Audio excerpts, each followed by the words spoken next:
আউলিয়ারা কারে উকবা ইখতিয়ার, জাহেলারা কারে দুনিয়া ইখতিয়ার। আতিনা ফি দার দুনিয়া না হাসান, আতিনা ফি দার উকবা না হাসান। ইয়া গিয়াসাল মুস্তাগীসিন আহদিনা লবদি খারাবিল উলুম ওয়াল গিনা। जिससे दुनिया از خدا غافل بودن، نخماش و نقرا و فرزندگان। اے نبی উম্মত, দুনিয়ার মধ্যে আল্লাহ তাআলা আমাদেরকে পাঠাইলেন। এই কোরআনের মজলিসে যেমন সবাই আসতে পারে না, আল্লাহ তাআলা যাকে খুশি তাকে এই কোরআনের ময়দানে নিয়ে আসেন। এই কোরআনের মজলিসে যারা আসে, আল্লাহ তাআলা তাদের জিন্দেগীর গুনাহগুলো মাফ করাইয়া এখান থেকে নিষ্পাপ মাসুম বানায় আল্লাহ তাআলা তাকে বাড়িতে ফিরায় দেয়। জোরে বলেন না সুবহানাল্লাহ। এই জন্য শেষ পর্যন্ত থাকবে তো ইনশাআল্লাহ। জোরে বলেন থাকবে তো ইনশাআল্লাহ। আল্লাহ তাআলা তৌফিক দান করেন, সবাই বলেন আমিন। আমার আলোচনা আমি আপনাদের সামনে কোরআনুল কারীমের সূরাতুজ জুমারের 22 নম্বর আয়াতে কারিমা তেলাওয়াত করেছি। এই আয়াতের সম্পর্কে আমি কিছু কথা বলবো। নবীর এক টুকরা হাদিসের বাণী আমি পাঠ করেছি, এ সম্পর্কে কিছু কথা বলবো ইনশাআল্লাহ। আল্লাহ তাআলা আমাদেরকে কিছু উপকারী কথা বলবার ও শুনবার তৌফিক দান করেন, সকলে বলি আমিন। আল্লাহ তাআলা আমাদেরকে দুনিয়ায় পাঠাইছেন, এক নম্বরে আল্লাহ তাআলা আমাদেরকে মানুষ বানাইছেন, বলি আলহামদুলিল্লাহ। সবাই বলেন আলহামদুলিল্লাহ। আল্লাহ তাআলা আমাদেরকে মানুষ বানাইছেন। মানুষ 18,000 মাখলুকাত নয়, বরং 80,000-এর বেশি মাখলুকাত আছে। এর মধ্যে সর্বশ্রেষ্ঠ মাখলুক হলো ইনসান। ঠিক না ঠিক জোরে বলেন। আল্লাহ তাআলা আমাদেরকে মানুষ বানায়াই শেষ করেন নাই, আল্লাহ তাআলা আমাদেরকে ঈমানদার হিসাবেও কবুল করেছেন, বলি আলহামদুলিল্লাহ।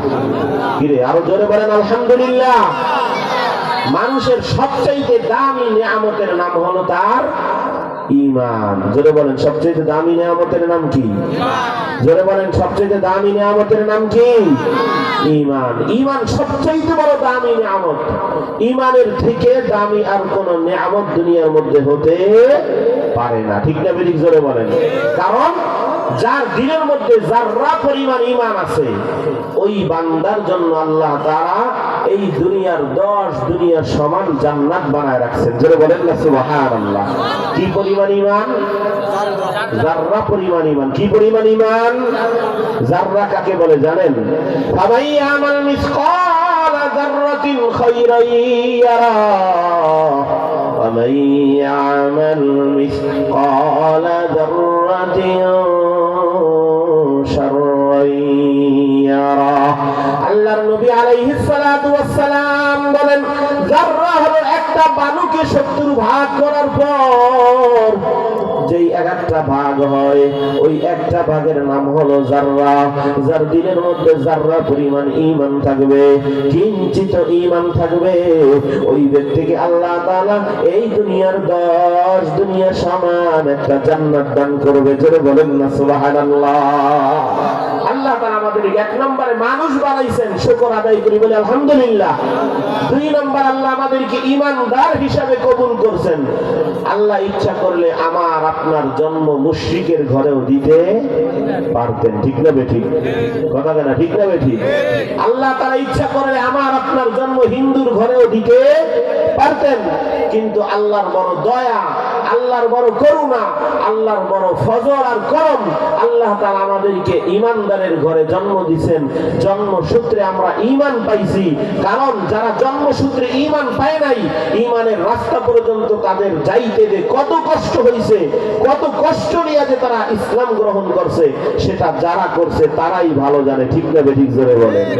আল্লাহ তাআলা আমাদেরকে মুসলমানের ঘরে জন্ম দিয়েছেন, এজন্য শুকর আদায় করি বলি আলহামদুলিল্লাহ। শুধু ঈমানদার বানাই আল্লাহ শেষ করেন নাই। ঈমানদার আবার 2 প্রকার। কয় প্রকার জোরে বলেন? জয় বলেন কয় প্রকার?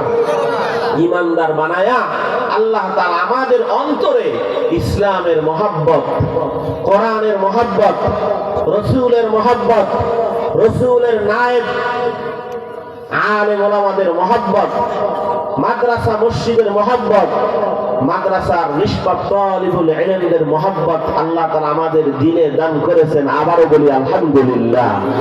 কারণ ইমানদার দুই প্রকার।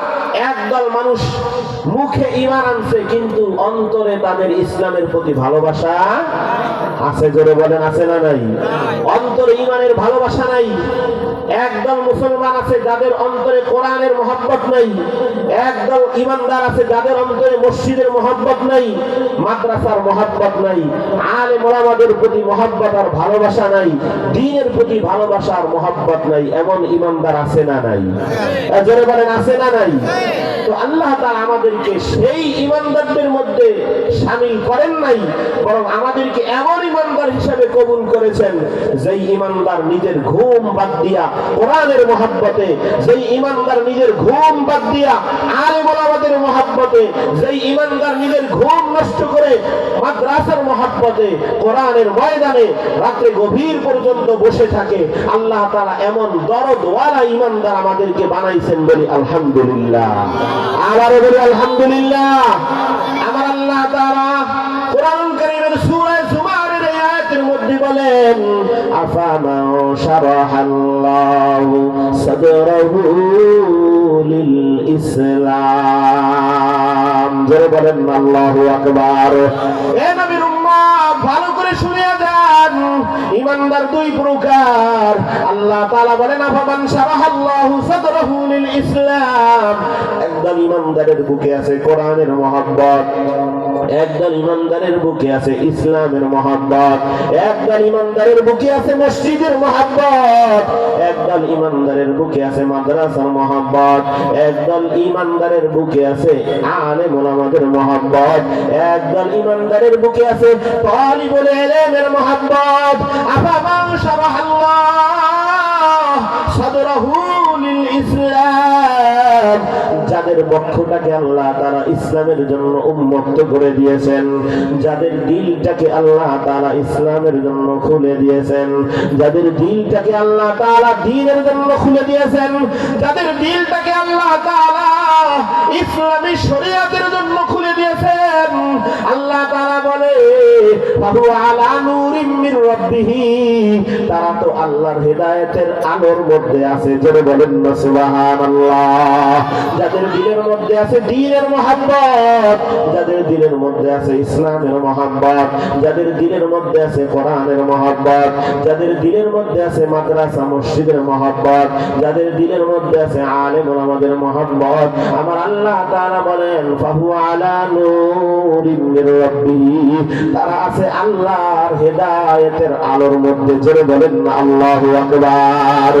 এ নবীর উম্মত, আপনার কাছে হেদায়েতের আলোর দাম না থাকতে পারে, কিন্তু আল্লাহর নবী বলে কি শুনি গান, আল্লাহর নবী বলে যার দিলের মধ্যে হেদায়েতের আলো থাকবে, এই হেদায়েতের আলো নিয়ে যদি কেউ মৃত্যুর বিছানা পর্যন্ত যাইতে পারে, এই হেদায়েতের আলো নিয়ে যদি কেউ মৃত্যুর বিছানায় শুয়ে যাইতে পারে, ওই ব্যক্তির কাছে আজরাইল আসবে, আর আজরাইল আসবে জান্নাতের ছবি তুইলা তাকে দেখাইতে থাকবে, আর বলবে এ বান্দা, তোমার দিলের মধ্যে যেহেতু ইসলামের মহব্বত ছিল, কোরআনের মহব্বত ছিল, রাসূলের মহব্বত, রাসূলের নায়েব আলেম ওলামাদের মহব্বত ছিল, কোরআনের ছাত্র তালিবুল ইলমদের মহব্বত ছিল, ও বান্দা, ওই মহব্বতের বদৌলতে দেখো তোমার এই মৃত্যুর বিছানার মধ্যে আমি আজরাইল তোমার সাথে সাক্ষাৎ করেছি। এই যে জান্নাত দেখতে থাকো, এই মরণের পরে তুমি এই জান্নাতের মালিক হয়ে যাইবা। জোরে বলেন না সুবহানাল্লাহ। এ নবীর উম্মত, যদি দিনের মধ্যে হেদায়েতের আলো নিয়ে মৃত্যুর বিছানা পর্যন্ত যাওয়া যায়, ওই 3.5 হাত কবরটা তার জন্য চোখের দৃষ্টি সীমা পর্যন্ত প্রশস্ত হয়ে যাবে। অন্ধকার কবর আর অন্ধকার থাকবে না, আলোকিত হয়ে যাবে। এই আলো নিয়ে যদি হাসরের ময়দানে কেউ দাঁড়ায়, হাসরের ময়দানের মাথার 1 বিঘা উপরের সূর্য তার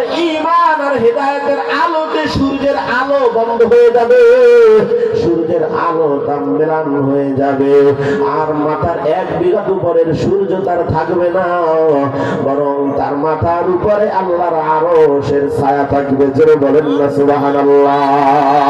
এ নবীর উম্মত,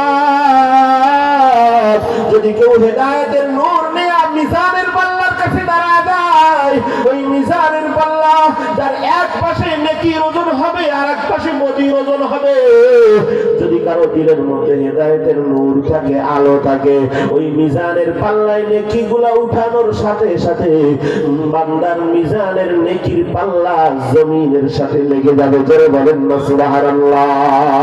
হাকিকত সে তো দুনিয়া বেখবর হয়, দুনিয়া কি নুমাইশ পর নজর হয়। নমি গোয়ম কে আজ দুনিয়া জুদা বাস, বাহার কার কে বাসি বা খুদা বাস।